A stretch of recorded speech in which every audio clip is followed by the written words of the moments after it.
Alright, alright, alright. Okay, okay, okay. Alright, alright, alright. Okay, okay, okay.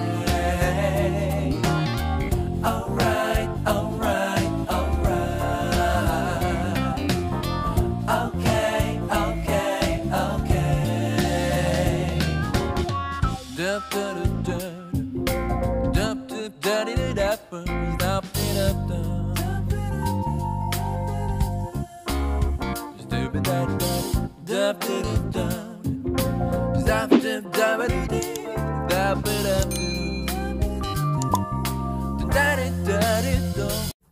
Bonjour et bienvenue sur gutopia.com, je m'appelle Pilou.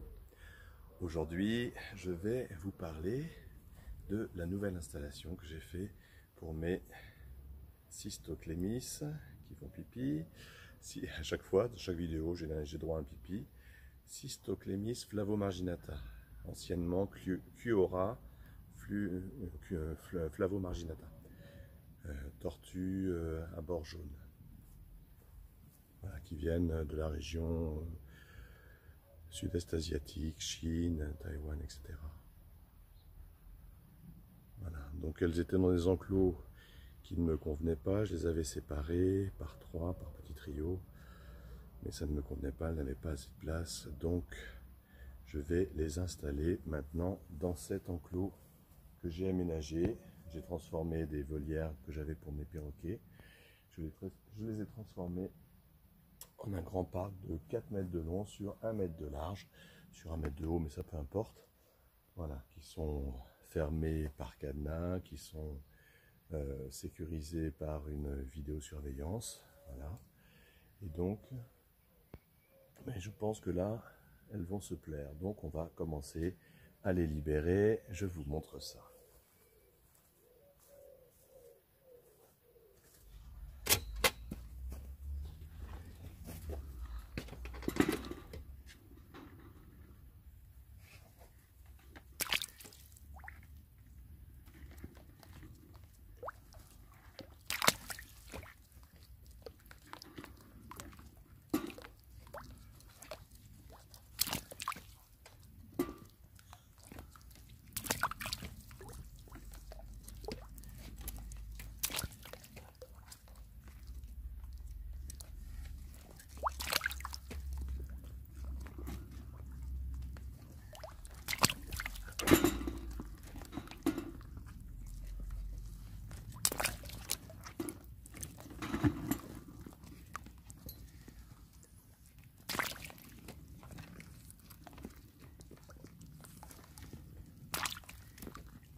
Voilà, les voilà libérés. Je les ai mis d'abord sur un des points d'eau, comme ça ils savent où il est.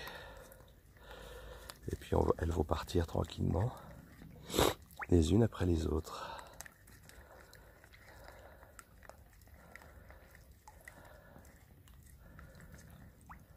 Alors, elles ne sont pas encore en âge de repos, hein. Elles sont encore jeunes. C'est une belle colonie que j'ai constituée et qui vient de différents endroits. Espagne, Hollande, Allemagne, France.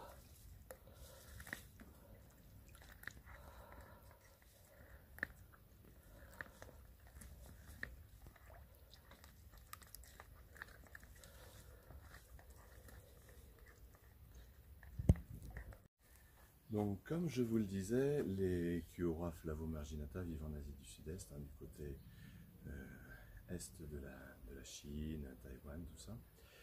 Alors, ce sont des tortues qui aiment un substrat épais.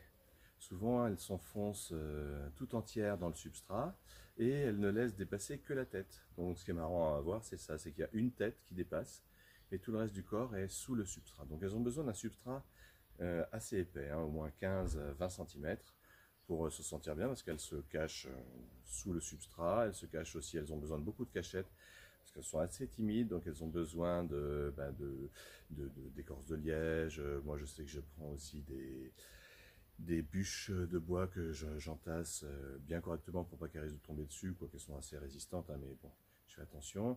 Et puis j'ai mis aussi, vous voyez ici, des genévriers couvrants. Comme ça, elles se mettent dessous, elles se sentent protégées. Voilà, donc elles ont tous ces endroits pour se cacher, elles en ont besoin. Elles sortent souvent le matin, à l'aube, le soir, au coucher du soleil. Elles aiment bien ces moments-là. Et puis on les retrouve aussi en insolation sur des supports pour prendre le soleil. Elles aiment aussi avoir du soleil, beaucoup de soleil. Elles aiment ça, mais il faut aussi avoir des grosses zones d'ombre parce qu'elles aiment aussi se mettre à l'ombre et puis se protéger du soleil. Elles ont besoin bien sûr d'eau. Alors au niveau de l'eau, il faut une épaisseur d'eau qui soit pas très... elles peuvent nager, hein, c'est pas le problème, elles peuvent nager, mais elles aiment bien se tremper dans l'eau, avoir la carapace sous l'eau. Disons que une quinzaine de centimètres, là aussi c'est largement suffisant. Moi j'ai fait un grand bac avec une réserve d'eau, comme ça elles peuvent vraiment se plonger dans l'eau et puis ressortir. Elles ont de quoi ressortir parce que bon, il faut aussi qu'elles aient des endroits pour se reposer. Ce ne sont pas des tortues aquatiques, ce sont des tortues palustres, hein, c'est-à-dire qui vivent entre l'eau et la terre, des tortues de marécage. À l'âge adulte, elles font à peu près une vingtaine de centimètres, un petit peu moins, 19 cm. Elles peuvent peser 1 kg. Et ce sont des espèces qui sont à tendance carnivore, mais elles aiment aussi manger quelquefois des végétaux. Donc on peut leur proposer des insectes, on peut leur proposer des souriceaux, on peut leur proposer aussi quelques végétaux. Elles aiment à se nourrir de fruits mûrs, mais pas à volonté, un petit peu, ou de végétaux comme les endives. Elles sont folles des endives, elles adorent ça, endives, frisées, et puis même des végétaux qu'on trouve, des mauvaises herbes qu'on trouve dans la nature. Attention aux pesticides, bien sûr, bien sûr. Donc pensez bien que ce sont quand même des espèces qui aiment les lumières tamisées, hein. Elles n'aiment pas le soleil direct, elles aiment s'y mettre, mais elles préfèrent rester tranquilles dans un environnement assez tamisé. Donc il faut leur proposer quand même énormément de cachettes. Au niveau de la reproduction, ils ont un comportement de pariade assez particulier. Elles se mettent en face, le mâle se met en face de la femelle, voilà, et souffle fortement, et puis commence à avancer vers elle, et la femelle recule. Et c'est comme une sorte de danse. Ils reculent, ils avancent, ils reculent, ils avancent. Ensuite, le mâle se met sur le côté de la femelle et lui caresse le cou de haut en bas comme ça. Ensuite, il va de l'autre côté, en passant par derrière souvent, et puis il lui caresse également le cou, comme ça, pendant de longues minutes. Ça peut durer plusieurs dizaines de minutes, voire plusieurs heures. Ensuite, le mâle, comme beaucoup de Kiora, va avoir tendance à essayer de se mettre sous la femelle, et ensuite, une fois qu'il sent que la femelle est prête, il va y avoir l'accouplement. Alors ensuite, si la reproduction a réussi, on a des pontes d'environ 2 œufs, hein, des œufs quand même assez gros pour la taille, hein, ils sont quand même assez gros. Moi que j'incube à 28-29 degrés pendant environ 80-90 jours, mais ça peut durer plus longtemps, hein, c'est vraiment très fluctuant. Ensuite les petits qui naissent, je les laisse un petit peu dans leur boîte d'incubation, jusqu'à ce que le vitellin en dessous soit complètement résorbé. Et ensuite, je les mets dans un aquarium, ou alors un terrarium, mais avec une surface très épaisse de substrat, très humide. Comme dans les marécages, hein. C'est une tortue de marécage, hein. Donc voilà, les petits, ce qu'ils aiment, c'est s'enfoncer dans la terre, mais ça peut être pendant des jours et des jours, on les voit pas du tout, hein. Des fois même je bouge la terre pour être sûr qu'ils sont bien encore là, qu'ils sont pas morts. Et moi, ce que je fais, c'est que je mets des petits asticots, des petits vers de terre, pas les gros, pas les gros vers de terre canadiens par exemple, mais des petits vers de terre que je mets dans le substrat et comme ça, il y a des vers de terre qui se reproduisent. Il y a toujours plein de petits vers de terre et donc ils peuvent manger à leur faim. C'est comme ça que je fais avec de la terre vraiment très humide, pas détrempée, hein, mais très humide et on les voit pas. On les voit pas pendant des jours, des semaines. Voilà. Ça passe un hiver et au bout de 6 mois, 8 mois, ils commencent à sortir, mais c'est quand même des espèces qui sont très craintives, qu'on ne voit pas très souvent.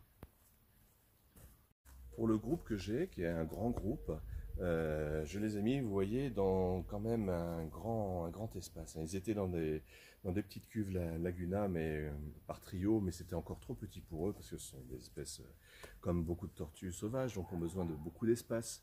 Donc je les ai mis ici dans il y a 4 mètres carrés, hein, c'est-à-dire que ça fait 1 mètre de largeur sur 4 de long. Donc là, ils ont de quoi faire des territoires, ils ont de quoi chacun se cacher à différents endroits. Et j'ai mis différents points d'eau pour que chaque tortue puisse trouver de l'eau assez aisément. Donc il y a un grand bac ici, si elles veulent se baigner. J'y mettrai des plantes, ce genre de choses, pour qu'elles puissent s'accrocher dessus. Et puis j'ai mis 2 petits bacs, c'est des auges de maçon hein, pour faire le ciment, avec un petit grillage. Vous l'avez vu quand elles sont sorties, hein, elles cèdent du grillage et puis elles cèdent du grillage pour rentrer aussi dedans. Et donc c'est des choses qui sont faciles à nettoyer, qui sont faciles à remplir, qui sont rapides, mais voilà, qui peuvent rester quand même un certain temps. J'ai tendance à nettoyer quand même tous les 2-3 jours, je nettoie parce qu'elles souillent souvent l'auge et puis souvent elles rentrent avec de la terre, avec différentes choses, donc je nettoie quand même assez souvent parce qu'elles aiment de l'eau quand même limpide, de l'eau pure comme tous nos reptiles. Voilà, donc vous voyez que c'est quand même une surface assez conséquente. Donc ils vont passer l'été et puis une partie de l'automne dans cet enclos. Et ensuite, je les rentrerai à la maison pour qu'elles passent l'hiver, parce que pour l'instant, je ne veux pas encore les faire hiverner. Elles sont encore jeunes, donc je préfère les rentrer tranquillement à l'intérieur. Alors, il existe différentes sous-espèces du genre Cuora. Maintenant Cystoclémis. Donc, il y a les Cystoclémis pani, les Trifasciata, nos Flavomarginata, les Amboinensis, il y a aussi les Galbinifrons. Enfin, vous voyez qu'il y a beaucoup, et j'en passe, hein, j'en oublie beaucoup, il y a beaucoup de sous-espèces de Cystoclémis. Mais moi, quand même, celle qui me plaît le plus et qui est abordable, c'est la Flavomarginata. Parce que quand je vous parle de Trifasciata, de pani, on atteint des sommes assez gigantesques. Voilà. Celles-ci sont quand même, pour l'instant, encore assez abordables. Hein, comme les Amboinensis, par exemple, et un peu les Galbinifrons, mais ça commence déjà à être des sommes un peu plus élevées. Voilà, donc j'espère que cette vidéo vous aura plu. Et puis, n'oubliez pas, contre vents et marées, et surtout contre les l'écrou, croyez en vos rêves. Salut!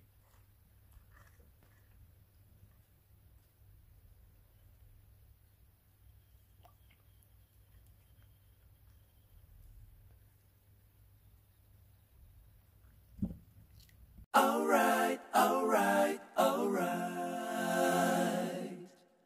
Okay. Alright.